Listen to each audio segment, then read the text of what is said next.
Olá, eu sou Cíntia Menegaso e como propósito desse canal, a gente busca conectar pessoas e construir resultados. Então você deve estar se perguntando, por qual motivo essas foram as competências escolhidas por mim para trabalhar na Capacinte Ação ou no projeto Capacinte Ação? Única e exclusivamente porque no decorrer desses anos todos de carreira, o que eu tenho percebido é que essas são as competências que fazem a diferença para o universo competitivo, para os nossos relacionamentos e indiscutivelmente para o nosso crescimento. Eu não vou me alongar tanto nessa história, porque daqui a pouco, nos próximos passos, eu consigo deixar mais claro isso para vocês. Vamos começar então pelo conceito de autoconhecimento. A primeira coisa que eu queria dizer é que, diferente do que muita gente pensa, autoconhecimento não é autoajuda, autoconhecimento não é tudo que falam para você. Autoconhecimento é uma tomada de consciência do que você acha sobre você versus o que as pessoas dizem sobre você. Na maior parte das vezes, a gente se acha uma coisa e o feedback que a gente tem é completamente outra. O que é autoconhecimento, então? É achar um meio termo entre o que pensam de mim e o que de fato eu acredito ser, para poder me desenvolver e seguir nos meus relacionamentos ou profissionalmente falando. Acho que vale ainda colocar que diariamente a gente precisa encaixar uma pecinha no nosso processo de autoconhecimento. Uma primeira dica que eu dou é que é muito válido todos os dias você aprender alguma coisa sobre você mesmo. Acho que é muito importante a gente compreender que autoconhecimento é um processo eterno, diário e de longo prazo. A gente aprende muitas coisas, mas aprende pouco sobre si. Dentro desse contexto de autoconhecimento, é importante a gente entender que muitas coisas em nossa vida mudam, né? As coisas mudam e outras coisas em nossas vidas se transformam. Autoconhecimento vem quando há transformação. Um dos conceitos que eu gosto de usar para explicar sobre transformação. Não é o único, certamente, eu poderia aqui dar vários exemplos como dou nas minhas palestras, mas eu gosto do exemplo da borboleta. A borboleta, antes de se transformar em uma borboleta, ela foi um casulo. Mudança, ela acontece do meio externo para nós. Nós mudamos de cargo, nós mudamos de casa, nós mudamos de status financeiro, né? Agora, se transformar é um processo que leva mais tempo e uma vez transformados, nunca mais nós voltamos ao status anterior. É importante compreender isso porque muitas vezes a gente muda um comportamento, mas sob pressão a gente volta para o comportamento anterior. Isso é falta de conhecer a transformação, a reorientação que a gente precisa fazer na nossa vida e carreira. Talvez só esse slide dê um treinamento para a gente conversar, mas eu também não quero me aprofundar nisso agora, porque quando a gente fizer o curso inteiro de autoconhecimento, mais lá para frente eu falo disso, a gente vai ter uma imersão só para pensar sobre isso. Nesse momento, o que eu quero que a gente possa memorizar é: eu mudo ou eu me transformo? E autoconhecimento vem quando eu consigo me transformar. Dada a compreensão de que mudança e transformação são coisas absolutamente diferentes, vamos discutir brevemente um dos instrumentos existentes para que possamos nos autoconhecer e aprofundar um pouquinho na aula de hoje, ou no encontro de hoje, ou nesse vídeo, como vocês quiserem colocar, no nosso estilo de funcionamento cerebral. O Herman, que é esse autor que está aqui projetado para vocês, ele desenvolveu um instrumento, há muitos instrumentos para a gente discutir sobre autoconhecimento, discutir sobre desenvolvimento, coaching, há muitos. Por que eu escolhi o do Herman, então? Primeiro, porque ele não precisa ser aplicado e nem usado por psicólogos. Ele deve ser aplicado por qualquer profissional que busque o seu autodesenvolvimento, que busque se autoconhecer. Ele está disponível e eu vou deixar um link aqui abaixo para vocês que vocês possam clicar e imediatamente acessarem o teste. Se responderem e quiserem bater um papo comigo, eu também me coloco à disposição. A gente pode pensar em como otimizar isso.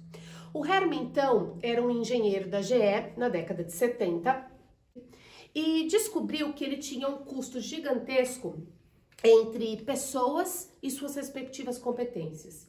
Ele percebia e discutia que valia muito dinheiro para a companhia quando se investia em um relacionamento, quando se investia em uma capacitação profissional e a pessoa não dava certo porque as suas respectivas habilidades não casavam com isso ou não casavam com a vaga em questão. Então ele fez um estudo profissional e pessoal, as pesquisas mostram isso, demonstrando que o nosso cérebro ele é didaticamente dividido em 4 partes. E uma dessas partes, quanto mais a gente desenvolve, mais aquilo se torna o nosso jeito de funcionar, se tornam os nossos comportamentos. É fundamental entender, pelo amor de Deus, que a divisão cerebral ela é meramente didática para que a gente possa determinar alguns comportamentos. Ninguém tem o cérebro, não existe isso que metade do cérebro é racional, outra metade é criativa. O cérebro se conecta o tempo todo. A neurociência já tem estudos gigantescos sobre todas essas sinapses e como elas funcionam. A gente fala disso num outro momento. Por agora, o que eu quero mostrar para vocês é que o nosso cérebro ele é e será dividido assim no seu teste em 4 partes. Então, se de uma forma muito simples eu pudesse resumir o que é autoconhecimento para vocês, eu resumiria que é a capacidade de entender como eu funciono versus o esforço que eu faço para me adaptar ao jeito do outro. É entender como eu funciono e perceber o quanto de energia eu gasto para agir numa outra cor. Quando eu digo agir numa outra cor, uma forma muito simples que uma dessas cores predominam em você. Uma dessas cores, azul, verde, amarelo, vermelha, e eu vou explicar rapidamente elas para vocês, predominam em você. Mas durante o seu dia, por hora, você faz exercícios verdes, por hora você faz exercícios amarelos ou vermelho ou vice-versa. Se você é vermelho, também é verdade que autoconhecimento é entender como se preparar para uma reunião com o azul. Se você é amarelo, é se preparar para uma reunião com o vermelho e assim sucessivamente.